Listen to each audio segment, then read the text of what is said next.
They have gathered to remember a mother and her young sons. Murdered in their home. A candlelight vigil is being held right now outside the Thorncliffe Park Drive apartment building where Zahra Abdil and her sons lived. The three were found brutally murdered on Saturday night. Police still will not confirm any connection between the three deaths and a suicide.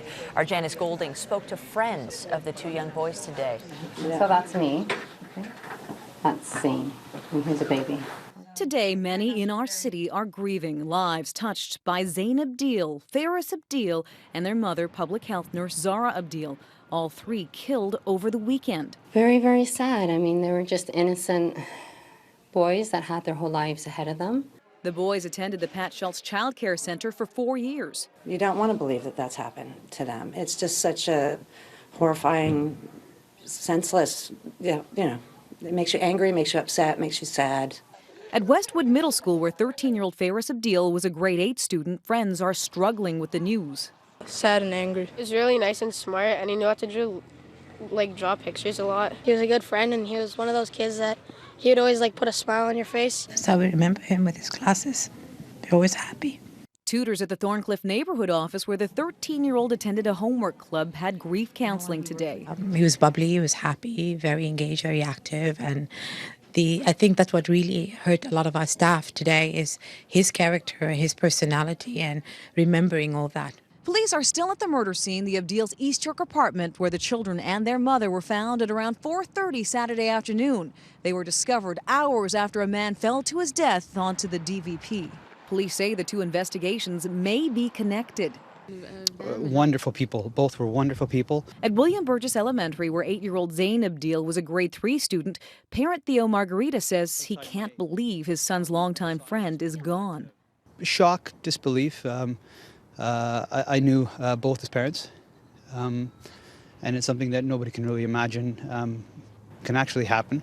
Janice Golding, CTV News. Good evening. Thanks for joining us. It's a story that has touched an emotional nerve in a Toronto neighborhood. Tonight, dozens of people turned out for a vigil honoring the mother and her two sons murdered over the weekend in their apartment. And as strangers mourn a family they never even knew, others are talking about what the family endured. Cindy Palm with the latest. We want to thank you for being here today. Whether they knew them, I can't handle that, no. Or not. It's in my community, I have to come. They shined a light on an important issue. To stand against violence. As the community gathered for a somber vigil, new details began emerging about the alleged abuse Zahra Mahmoud Abdillah suffered at the hands of her husband.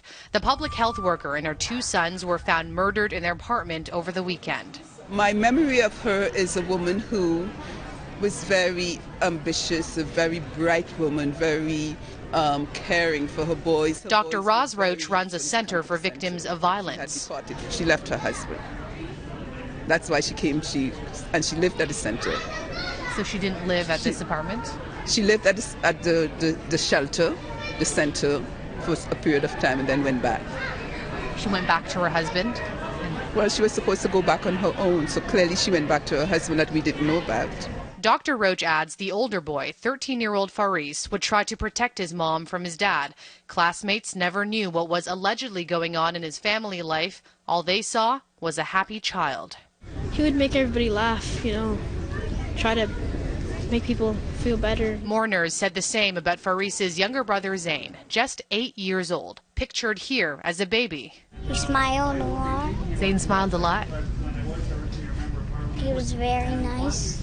Police have still not said anything about the husband, but they do say that what happened here is somehow connected to what happened over the weekend on the highway.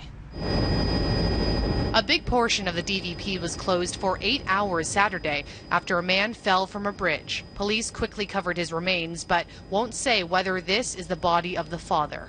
The worst thing we can do in an investigation like this is start to guess and suppose that it may have been this and it may have been that. Staying mum on the investigation, but police are speaking out about how the murders have touched them. And I will tell you on a personal note, it's affected the members of the Toronto Police deeply by this. And anguish rippling through an entire community. Cindy Palm, Global News. We are learning more today about a woman who was brutally murdered along with her 2 children in their Thorncliffe Park apartment. Catherine McDonald joins us live from a women's shelter at Brimley in Toronto, where the victim once sought help. Catherine? Well, Rosie, sadly, we are learning today that the woman who was murdered on the weekend with her 2 young sons in a Thorncliffe Park Drive apartment was actually trying to leave her husband. Zara Abdil came to a women's shelter here in East Scarborough last summer. According to the executive director, she came with her 2 sons because she wanted to get away from a marriage. She went to court 2 times to fight for custody, but according to the executive director, Zara Abdil did not qualify for legal aid because she worked full time. The executive director here at Dr. Roz's Healing Place says she is angry, sad, and upset. When she heard the name on the news the other night, when she saw the picture of young Faris Abdil, she recognized him, and that's when she learned that, in fact, this was the same family that had been here last summer trying to escape a violent situation. Here's Dr. Roz Roach now. She was here with her 2 boys for about 3 weeks. When was that? The end of July 2013. And that was because she was abused. People come here because they're abused. The only way you can get into Dr. Roz's Healing Place, the criteria is abuse. Why did she leave? Why did she leave where? Why did she go back home? I'm not in her head. I don't know why she went back home, but I can only say what I know from my 35 years of working in the field, is that women go back to the abusers sometimes because of fear of being killed, that the man would find them and kill them. Maybe they can't afford the financial situation. Now, the executive director here at Dr.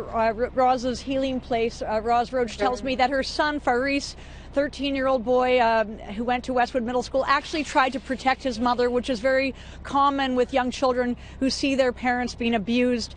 I asked if they were going to be turning this file over to police who are still investigating this triple homicide. She said because of confidentiality, that's not a done deal. She said she believes that this woman, Zara Abdil, and her 2 sons were failed by the system because they had to return home because of financial reasons, she believes. This woman, again, was a nurse who worked full-time for Toronto Public Health and therefore did not qualify for legal aid when it came to trying to get custody of her 2 children. We'll have more on this story tonight on the News Hour. Back to you. Thank you, Catherine McDonald. A tragic story indeed.